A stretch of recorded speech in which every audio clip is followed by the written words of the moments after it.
हम अपने अधिवक्ताओं के शकल में, उनके जीवन में, उनके शरीर में खुशी देखना चाहते हैं, उनके परिवार में रौनक देखना चाहते हैं।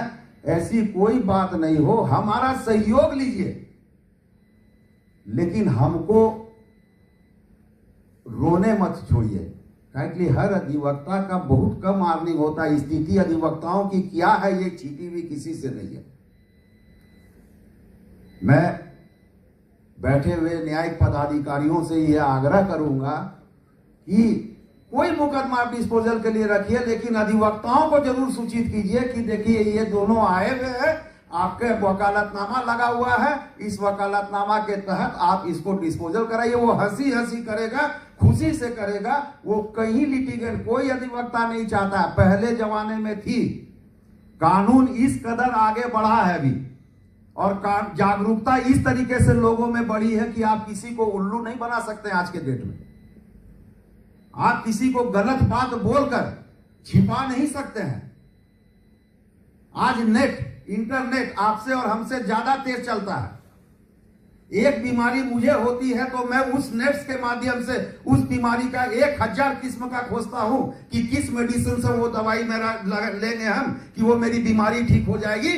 उसी तरीके से आईपीसी, सीआरपीसी, चाहे और कोई का अगर किसी पे मुकदमा होता है तो वकील के पास पहुंचने के पहले वो गूगल बाबा से पूछ कर आता है कि हमको क्या करना चाहिए।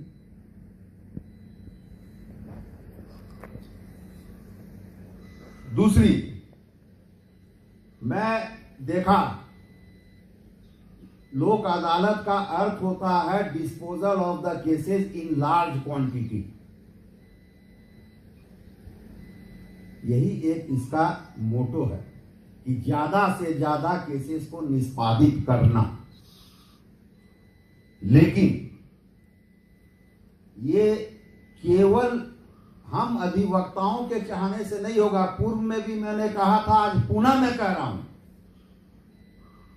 पूर्व में भी मैंने कहा था, पुनः आज मैं कह रहा हूं, न्यायिक पदाधिकारी भी अपनी कार्यशैली को बदलने का काम करें।